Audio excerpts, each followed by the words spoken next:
And we're live. Hey, this is David Blackman, the Energy Question with David Blackman. I appreciate everybody joining in. I'm here today with a good friend of mine for a long time, for 25 years, David Holt, who is a managing partner at HBW Resources and the president of the Consumer Energy Alliance, which is a very important group and alignment of major consumers of energy and grassroots folks too that works, advocates on energy matters in Washington and in the states and on behalf of the people who actually consume energy and don't want to pay ever escalating costs for it. David, how you doing? I'm doing great, David. How are you? Well, I'm just great, man. It's so good to see you.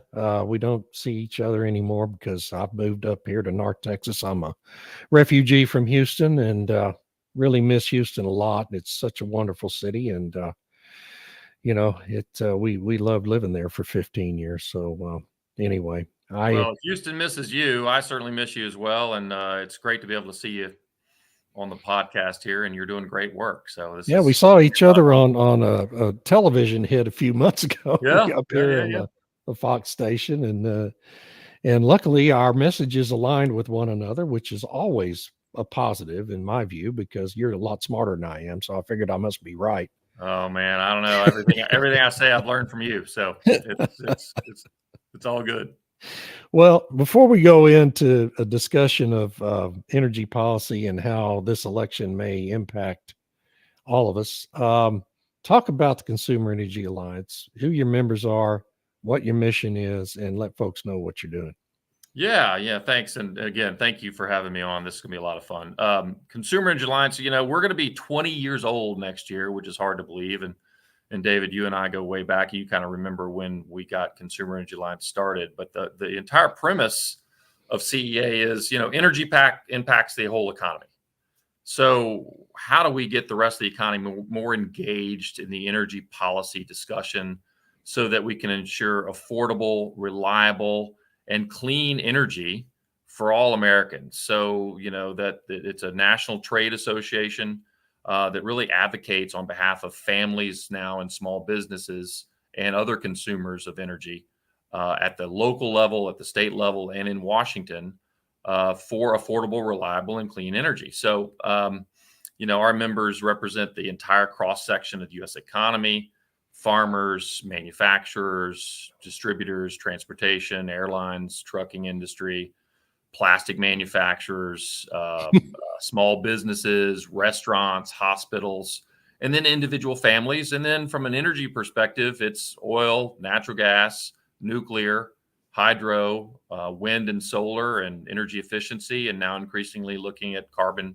capture solutions to continue to advance our clean energy policies. We're about a little over 400 member companies and around 500,000 individual members. So we're looking to engage and debate those groups that are out there, those activist groups that are trying to thwart pipeline construction or transmission construction or offshore or onshore energy development of any kind, because frankly, we need it all. Yeah. And we need to continue to ensure that families and businesses have energy choice, that those states like California, New York, that are restricting natural gas or are looking at an aggressive mandate that restrict internal combustion vehicles or something like that. There's more thought that goes into it. And we understand really the affordable and reliable components and what that means to Americans all over the country. Yeah, and the reliability aspect of it all has become such a major issue here in recent years. And I just want to say hello, good morning, Robert De Domenico, one of our loyal viewers who often chimes in with really good comments and questions. And I should have mentioned that up front, folks. If you have any comments, questions, just type them in and we'll get to them at some point during this. But back to reliability, and of course in Texas here, we've experienced as much as anybody in the country in terms of lack of reliability on the grid. As managing the grid has become increasingly complex, and you and I share the view this all of the above view Yep. of what we're going to need to meet future demand, and we just had Pablo Vegas last month tell a legislative committee that their new view at ERCOT, he's the CEO of ERCOT, is that demand, thanks to the mushrooming expansion of AI and these data centers, is going to increase by about 75% from current levels on the Texas grid by 2030. That's not a lot of time. And ERCOT has increasingly had an increasingly difficult time managing this grid as it becomes increasingly complex with all these different sources of energy coming into it. Some of them are intermittent, some of them are 24/7. You're having to retire coal plants. You're having a hard time getting new natural gas built, although it looks like the new Texas Energy Fund is going to resolve some of that. But I mean, how worried are your members? You represent a big cross section of the Texas economy here, and how concerned are your members about the future reliability of the Texas grid? I think it's a cross section of the national economy. So And the national economy, everyone's worried about it everywhere. You talk about.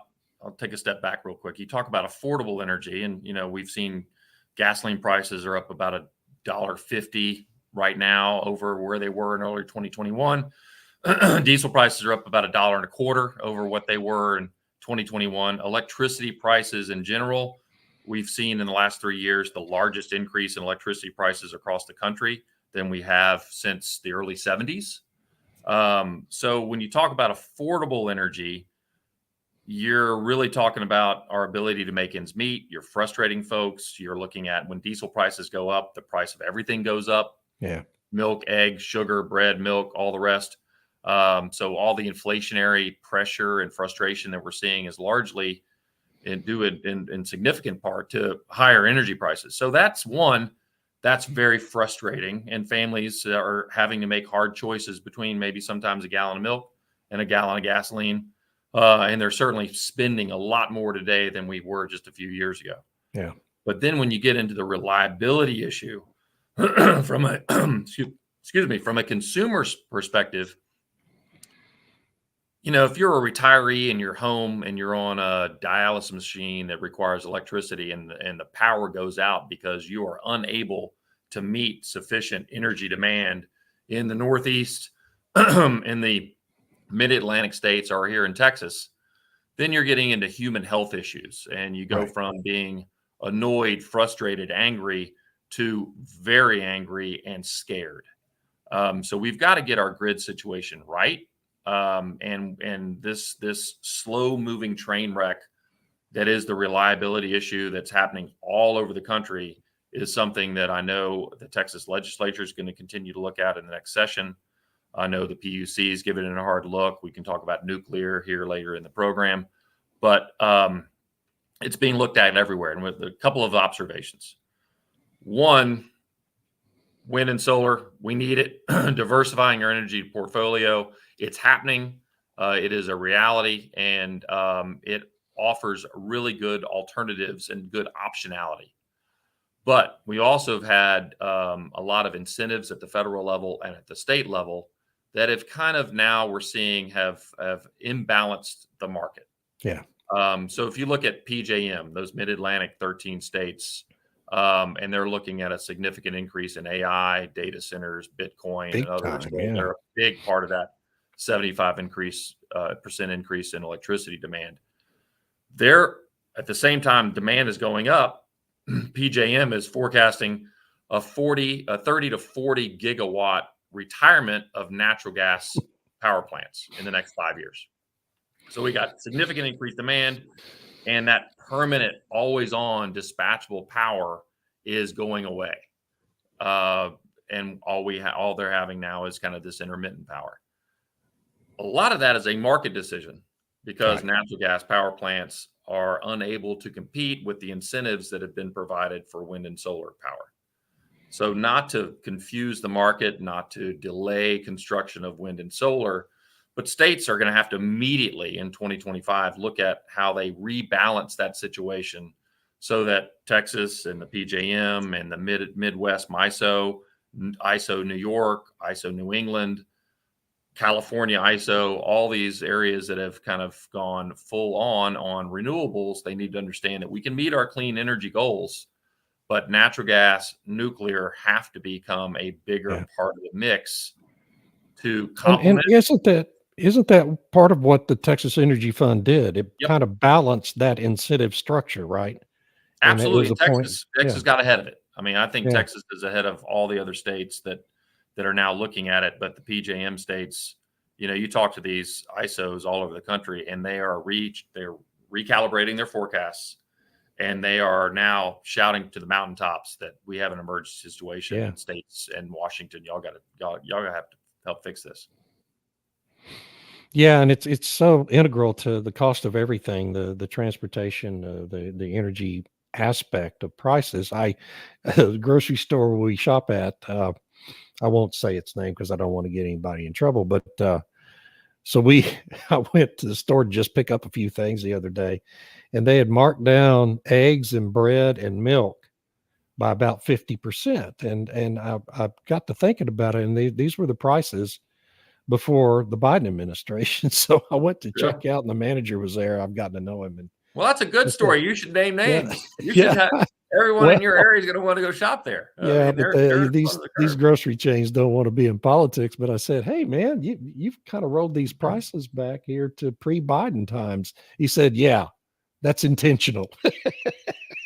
I said, "Well, thank you. I appreciate it. How long is it going to last?" "Well, we can only do it for a few weeks." But Yeah. I mean, it was a very significant. People don't understand, I think, how much their grocery bills have gone up in the last 3 years. And yeah, transportation costs have played and not just transportation, but also production and warehousing costs involved with food have Oh, played a big role in absolutely. that. And And it's all energy. Yeah. I think people see it. I think, inflation is going to be a big part of the debate here in the last 100+ days of this campaign, which is, I mean, every 12 Ugh, hours something new happens right now, which we'll talk about. But, there's less disposable income in the family pocketbook, largely because of commodity and grocery prices. Hispanics and Black Americans are disproportionately impacted. Their disposable income generally is impacted about 2 times more than white Americans. So we need to understand the impact on retirees, on fixed yeah. incomes. All these different demographics have a different implication from higher prices. And when energy prices go up, largely because of policy decisions, it has a significant impact on pocketbooks. And then when you get into reliability, largely because of policy decisions, the retirement of these always on dispatchable permanent power resources is increasingly a cause for concern. And the good news, the silver lining here, I guess, is policymakers at the state level, even some in California, are starting to reconsider and reevaluate how they've structured their power generation mix. And we need to have that serious conversation in Washington quickly. And the presidential candidates are already carving out their positions on energy, and they're vastly different. They Um, certainly are. and voters need to understand the differences there, because when you look at affordable, you look at reliable, and if the power's going out because of mistakes in policy, then our pitchforks and torches are going to be coming out. It's not just annoying; we're pretty angry and scared about it. So, making sure, doesn't matter if you're a Democrat, Independent, or Republican, make sure that your candidate understands energy policy and understands that affordable and reliable have to be a big part of the energy policy mix. Do you have any car makers, any of the car makers in your membership? Yeah, we have a few. It's and we're doing stuff with the American Auto Alliance. Uh-huh. We're looking at several things, and they do a lot with our foundation, actually, on STEM education and looking at how we energize the industry through STEM. Yeah. And Yeah. but airline industry is a big part of what we do, Oh, and the yeah. trucking industry is a huge part of what we do. Well, the reason I asked the question, of course, we've had it's time for quarterly reports, and Tesla had another disappointing quarter in the second quarter. Ford Yep. lost $50,000 per unit sold in its Model E division, and of course, Ford and GM and Stellantis, the big integrated automakers, are just all they've been doing the last 3 years is responding to policy. Okay, they see the Biden administration incentivizing electric vehicles, They believe they can make money with all the subsidies and tax breaks that are being offered in IRA and the infrastructure bill. And so they've made all these big investments, and Ford's now lost so much money in its Model Yep. E division that its investors are pushing back. But now they're faced with an election. And so this is probably the starkest choice election that we've ever had on energy, because when you look at Kamala Harris's record, it's Green New Deal, full buy-in, co-sponsor. That's her whole philosophy about energy. And Yep. then Trump is drill, baby, drill. And I just wonder, airlines are in a similar position, because energy is such a big piece of their costs. How do you remember? I mean, I'm sure you hear from them all the time about how hard it's got to be to create business plans, multi-year business plans, when you see that right now there's probably about a 60-40 chance Trump is going to get elected. And then you're going to have another major swing that we've had every 4 years for the last 3 cycles, again, in energy policy, that they're again going to, I mean, what do you hear from them about, how big an impact that is on their business, their ability to plan their business and their profitability? It's huge, and the E&P oil and gas companies and the vast swings there and their planning, it's the same kind of story. Yeah. But maybe not just above the headline like we're seeing now with the automakers. Choice is the key word. Give consumers choice. Don't mandate it. There's nothing wrong with EVs, but consumers should be able to have their choice. And when you're seeing that you have this, Washington and many states are creating these draconian EV mandates, without regard to the fact that the average EV is about $15,000 to $17,000 more than the average internal combustion engine vehicle. The impact on the grid is pretty significant, and the grid is not really optimized yet to take on a lot of EVs, as we've seen in California when they're doing their brownout days. The first thing they say is, please don't charge your EV. Yeah. It's a pretty good warning to the rest of the country. The recharging stations, and I don't know how many billions of dollars the Biden administration has put in with the IRA for recharging stations that haven't yet been built. Right. So it's really difficult to recharge.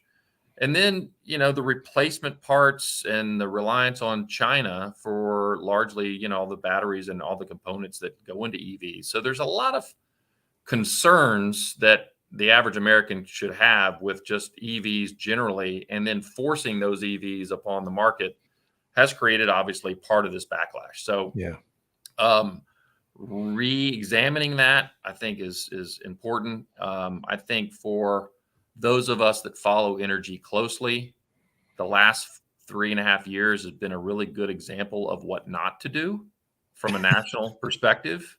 I think, if you're looking at a likely President Trump, and I agree with you right now on those percentages, but I think we both reserve the right to change our mind about every 15 minutes based on the last 10 days. Well, we have 5 news cycles every day now. Oh, so you my just goodness, don't know. head spinning, and you and I are both political junkies, and I'm kind of done. The Trump administration needs to understand that the market has spoken with renewables and finding a pathway toward wind and solar and continuing those markets, understanding the issues with offshore wind that we're seeing with vineyard wind and some of the other issues that we're currently having. We got to make sure we get that right. Carbon capture and sequestration, make sure that the market continues to advance there, because that really helps us clean up, all our energy mixture. And then, continuing that pathway toward expanding nuclear, whether it's small modular reactors or more conventional, like we're seeing with Vogtle there in Georgia. So all those things the Trump administration needs to also, reflect on and get right. For an offshore perspective, that sweet spot, which is really defined in the central Gulf of Mexico, but it's about 130 miles, due west of Florida. And it's been defined as an eastern Gulf of Mexico. Let's get that reopened for offshore development. That'd be a good signal for, for our outer continental shelf energy developers. Ensuring consistent regs for fracking on federal lands, private lands, all the rest. All those things need to happen. So it's this vast pendulum swing back and forth that you've described is I don't think it's just an energy issue. I think all industries have really been impacted by it, manufacturing and plastics and petrochem and all the rest. And we really as a nation need to get that right. And this over emphasis on the environment to the detriment of affordable and reliable is a problem. And we also need to recognize the United States has reduced CO2 emissions by 17% in the last 30 years when the rest of the world has increased theirs. Right. So we're leading, not just in CO2 emissions, but in every emission category, VOCs, NOx, SOx, PM, all the rest. So our leadership is great. How do we export that leadership? How do we continue to get it right here, but also understand that U.S. leadership is important, but as a percentage of global emissions, the U.S. is going to be a smaller and smaller percentage as we go forward. It's about having a global conversation, not just one breaks the back of consumers and families all over this country. No, I mean, until you get China and India on board with that progression towards lower carbon, everybody else is just spinning their wheels. Absolutely. That's just the way it is. We had a bill introduced this week. I saw that Senator Manchin is making another run at permitting streamlining. Are you hearing anything about, I mean, it's a bipartisan piece of legislation in the Senate, being introduced in the Senate. What are you hearing from your sources in Washington about the possibility of that bill actually moving? And it doesn't discriminate between generation types like, the administration's efforts have done. Correct. And it's both for pipelines, infrastructure, and transmission, which has to be all part of that, and the foundational problem is our permitting system is fundamentally broken. It's too easy to sue. It's too easy to protest. It's too easy to delay and add cost to all these projects. And we desperately need more pipelines for CO2, for natural gas, for oil, for products, ammonia, everything else. So that's huge. And then when you're adding all this intermittent power, wind and solar, that also require transmission, a quadrupling really of the transmission that we already have in the country. So all those things are facing an onslaught of kind of these professional activists that say no to everything. And they have really gamed the system with our permitting process to the point where it's completely dysfunctional now. And I think everyone recognizes that. The issue on the permitting bill from Barrasso and Manchin and others is it does have bipartisan support, but and it's going to go to a markup next week, and there is movement on kind of getting it through. But in this election cycle, in this crazy election year, and the polar opposite that both parties kind of are taking on this, and both presidential candidates are taking on it, I think it's going to be hard to get done before the election. Now we'll have a lame duck post-election opportunity to get some appropriations bills passed. There's probably going to be an omnibus, a big bill that cobbles together all the different appropriations for all the different federal agencies and military spending and all the rest that will have to pass. So is there an appetite during that lame duck session to maybe get something done? That's what we're looking at. And, right now the conversations are all over the place. There seems to be a little momentum to get the bill right, have some people have some input, get it through markup, and maybe have it packaged up so it's ready for that lame duck. So we're leaning in. The CA membership is really leaning in. It's something that is long overdue. The question is, are the parties going to use it as kind of a political political hot potato like immigration, or are they going to get serious about it and do something for the American people? Yeah. And of course that's always a potential problem. But people need to remember this is how exactly the process of how the ban on crude oil exports was reversed. Right. And signed into law by Barack Obama. And because it was you were only able to reverse it because you were able to stick that language into one of these omnibus budget bills. and that had something for everyone in it. So, hopefully this might be the same process. And I'll add something to it just from the whole. There is, since the assassination attempt on President Trump occurred, I hope we're recognizing that the political dialogue in this country has gotten so extreme and so ugly, and the need for compromise, and the American people continue to call for compromise, and the media keeps trying to polarize the country. So Yeah. we've got to get past that and try to find a way where we can get through and compromise for the greater good, which is how our process is supposed to work. And it just hasn't been that way for the last several years. And hopefully we can take a step back and understand that, this frustration is boiling over.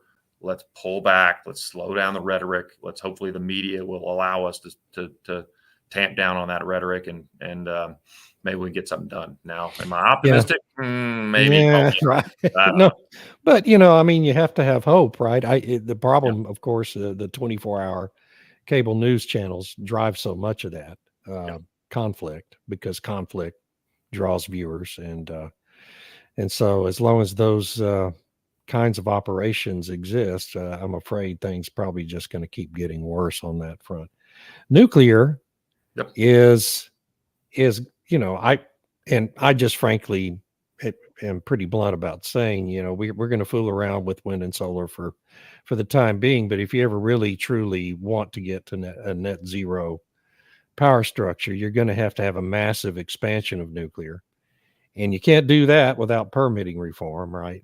Right. And so it's all interrelated, and so I mean, do you guys advocate for more nuclear? I assume that's part of your messaging at CEA, right?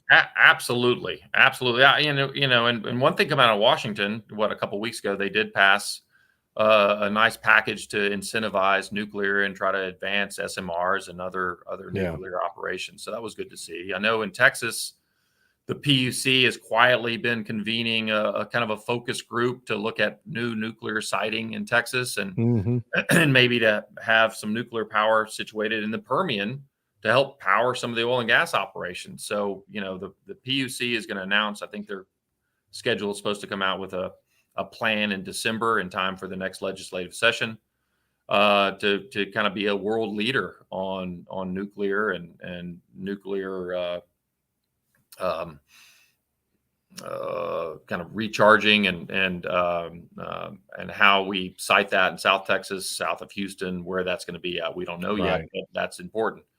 Vogtle came online in Georgia just about 8-9 months ago. So that's helping to power North Florida and Georgia and everywhere. That's been a long time coming. So it's great to see a more traditional nuclear facility come online as an example of, hey, we can do new nuclear.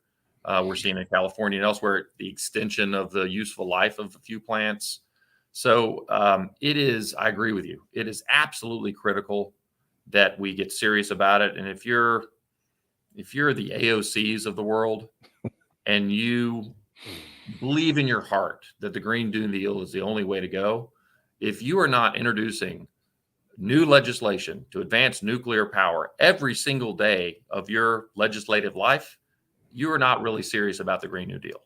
Yeah. So let's call it like it is on that. And, that needs to be a vital part of the energy mix because, you said it earlier, electricity demand is going up about 75% in the next few years. We've never seen in, I don't know, American history, I think, the increase in electricity demand that we're going to see over the next 10 to 15 years. Oh, yeah. Nothing remotely close. Yeah. And you have to wonder if we're going to have the just raw material resources to get it all done. Yeah, we have this looming crisis with the high voltage transformers in the power generation sector, which is, this government has made zero effort to resolve it. In fact, the Energy Department has worked to make it even harder by changing upgrading the efficiency standards on a piece of equipment that's already 99.7% efficient. Which is just insanity. Crazy. And so, and then the mineral mining that, you have to have all these massive increases in quantities of copper and lithium and cobalt and all this wide array of minerals and rare earth minerals too. And trying to do all this in such a compressed time frame is going to be an unprecedented national challenge. And I don't think we have people in Washington right now capable of planning around anything like that to develop proper policy to stimulate that. And so No, I'm agree. afraid we're headed for a pretty Mhm. significant train wreck. And I think first and foremost, from a consumer perspective, we need to demand and really loudly demand that our energy be secure and resilient, and we should not accept brownouts and blackouts. Yeah. That's the position that the voters, the voting public, needs to be in. So when you look at Hurricane Beryl that just rolled through Houston, and we've had folks are still without power, and plenty of blame to go around. But one thing that Centerpoint did, and they went to the Department of Energy, which Department of Energy was getting a bunch of grants on resiliency and redundancy in areas around the country, and they said, hey, we need help with resiliency and some redundancy. They asked for $100 million, they were flat out denied. If that had been in place, if some of that infrastructure had been in place, would Houston have done better in Hurricane Beryl? I am very confident the answer to that would have been yes. Yeah. So Yeah. we're growing quickly, but we need to get serious and get ahead of it and build out that resiliency, diversify our energy economy, make sure we have that permanent dispatchable power, which is natural gas or nuclear, coming online quickly, getting permitting reform finished. A lot of moving parts to all this, getting some state legislation fixed to advance and balance out our state energy mixes better. A lot of moving parts, local level, state level, federal level, all need to happen and happen fairly quickly. Which brings us to November, and it's our opportunity as voters to say, enough already. We're going with those candidates, local, state, national, that have the best understanding about energy and understanding that the only way for the United States to economically continue to advance, create jobs, build industries, improve our daily lives, personal home security, all those kind of things, is to get serious about our energy policy. And I think it's safe to say, CEA tries to be nonpartisan, but it's safe to say that this administration has gotten energy policy wrong. Yeah. Despite that, though, I mean, people, you see these alarm messages, from mainly Democrats who, were in favor of the IRA and all the green incentives in it, that Trump is going to come in and just reverse all that. But the reality is, I think, for example, the investment tax incentive that was in the Mm-hmm. IRA is supported broadly across the entire business community. And there's probably not going to be any Republican effort to reverse that. And then, it is legislation. Yeah. And it doesn't appear likely that the Republicans are going to have significant enough majorities in either house to reverse a lot of those other incentives that are in there. So, I mean, these incentives are baked into the cake, and they're going to drive an awful lot of economic development and installation of renewable energy and carbon capture and green hydrogen and all these things that are specifically incentivized, despite a Trump administration. I mean, do you disagree about that? No, listen, I think there's some things that they're not going to be able to do. Yeah. And I'm I not think so there's certain things, that we're but going my to have point is, I don't think they want to do some of what's being alleged, right? I mean, I don't think they even want to go after that tax incentive. no. Oh, absolutely not. And Yeah. I think that when you look at incentives for carbon capture, and I know already that kind of the pre-transition team with Trump have said that 45Q, which is that section of the code that allows for the advancement of carbon capture. Yeah. They've already said that they're looking at that. I don't think that's going to be able to be unwound, even though it needs to be extended at some point. But that's kind of getting baked in. So there's certain things that are baked in that, for better or worse, the market has responded to. They are making those part of their business plans going forward. So to your point earlier, this pendulum swing back and forth. Let's make sure that we take some things that are workable that happened over the last 3.5 years, continue those, but then expand opportunity, expand choice, expand the ability to get past the regulatory maze of confusing, contradictory, and very non-transparent regulations. Remove those, which the previous Trump 4 years did a very good job of reducing our regulatory burden. This administration added back to that. So that's part of our higher prices, right? So there's a lot of challenges, but we've got to get it to a situation where, hopefully the next administration kind of gets it right. Yeah. Listen, we've got a few minutes left. I want to get to a couple of comments here. Robert says, remember A Better Place, founded by Shai Agassi. I actually don't remember that. Investors lost $800 million on a battery swap, battery electric vehicle scheme. Why? Because it needed even more batteries to implement.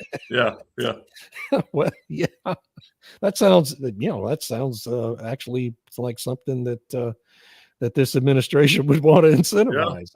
And I'll say one other thing on that point. On this administration, you mentioned all the critical minerals that are needed.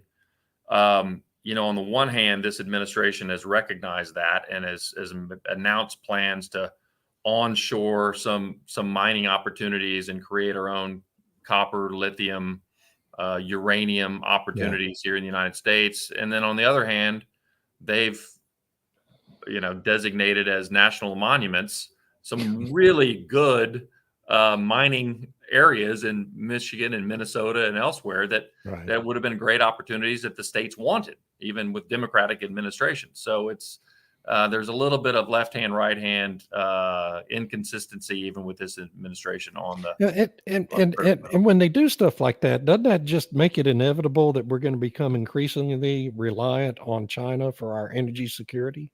Because if we're not going to mine that stuff here, we're going to be out on the global market where China controls the supply chains, right? I mean, this isn't real complicated, I don't think. Absolutely. And if you take the Green New Deal to its logical conclusion, it is a pro-China energy policy. Totally. We've become reliant on China almost for everything. So that's a scary situation to be in. Yeah. And that's what concerns me, frankly, more than anything, any other aspect of her philosophy. That's what concerns me most about Kamala Harris is she doesn't appear to have given any real deep thought to any of this. But second, her whole energy philosophy revolves around support for the Green New Deal. And I don't see how that's anything but disastrous for our society. It's not logical. It's not physically possible. And the cost implications, the reliability implications, all those kind of things. But she's talked about banning fracking, banning offshore energy development, full scale adoption of the Green New Deal. If for some reason Kamala and a majority in the House and Senate, they would certainly remove the filibuster from the Senate. That it would allow them to move forward on a simple majority for a Green New Deal and fracking ban and all the rest. So it's a pretty draconian, scary energy policy if you believe everything that we've seen from now presidential candidate Harris and folks on those side. That if they get a majority in the Senate and get the White House, I think it's and you don't have Manchin and Barrasso and others as a backstop, then you're putting yourself in a difficult, scary situation as a country. Big time. Jeff Chestnut, another loyal watcher here and subscriber at my Substack. I appreciate you, Jeff. There is a place for electric appliances and battery powered tools and equipment. Automobiles are not on that list. Neither heavy equipment, drilling rigs, anything that is not next to an electric outlet. I actually share that philosophy myself. I'm not a big fan of trying to electrify the transportation sector. But what about CEA? I mean, what is your messaging on electrification of transportation? No. Energy choice has to be that's our watchword, right? Give consumers choice. If they want an electric vehicle, great. They should be able to have an electric vehicle. That option should exist. the concern we have with electrifying all appliances is great. Again, choice. If you want to go that direction, great. But if you're mandating it like New York and New Jersey and California have had to do, when you're forcing families to replace their stove and their hot water heater and their dryer and their other natural gas fired appliances, replacing all those for the average family is about a $24,000 price tag just off the top. So you're forcing folks that can't afford to do that to buy these appliances to replace them. So it's and increasingly you're seeing the same thing we're seeing with EVs versus internal combustion engines. The performance concerns, price concerns, reliability concerns, all those things. People like their natural gas cooktops. Mandating through building codes, mandating through other local measures, these backdoor ways that these activist groups are trying to get natural gas to be deselected in some way is a huge concern from our perspective. And we need to make sure we get that right. If consumers want that choice, great, give them that choice. But mandating it, restricting it, it doesn't do anything for the environment. We're not offering any meaningful environmental improvement. All you're doing is driving up prices and making energy less reliable. Well, David, this is a pleasure. You are the brains behind the CEA operation. You have been since it was created. A scary thought. And like you said early on, I was there when it was created and watched it happen. And so when I tell viewers that you are the brains and the driver behind it since its inception, I know that firsthand. And you're one of the most effective voices for reasonable energy policy. I really appreciate you. Tell folks, you do a lot of advocacy and call-ups for comments. Tell folks where they can find you, how they can participate with what you're doing. Yeah, consumerenergy.org. It's simple. There's a little place to sign up. You can find me on LinkedIn is the easiest way to find me. Come follow, but we're all over the interwebs and social media, but LinkedIn is the easiest way to get me. But check out consumerenergyalliance.org and we need us to unite. I think CEA is unique in that we're more similar to kind of some of these anti-energy advocates. We really start at the local level and work our way up to the state houses and to Washington. So we're in there kind of doing that arm-to-arm combat with a lot of these groups that are, trying to at the local level say no to pipes and infrastructure and just bad energy policy choices where they're trying to convince folks at the, city and county level. And one thing I'll add to this, David, is if we have a Trump administration, the local fights in the next several years are going to get more extreme, and that's where we're going to see it. So groups like CEA and others that are out there fighting that fight, we need all the help we can get. So come join us and lend us your voice too. Well, thank you so much, man. I really appreciate it. It's been great catching up with you. Sorry, I can't talk. Need to do it again soon because I didn't get to about half of what I wanted to talk about, but that's always the case. Hope you have a great day and great rest of your week. Thanks for everybody for chiming in here. And thanks to Stu Turley and the Sandstone Group for hosting our podcast. Excellent. Great to see you, David. Appreciate it. And, you and I need to, next time we'll do the SEC Hook 'em horns. Yeah, buddy. All right. Bye, everybody. Right. Thank you. Let's end this thing.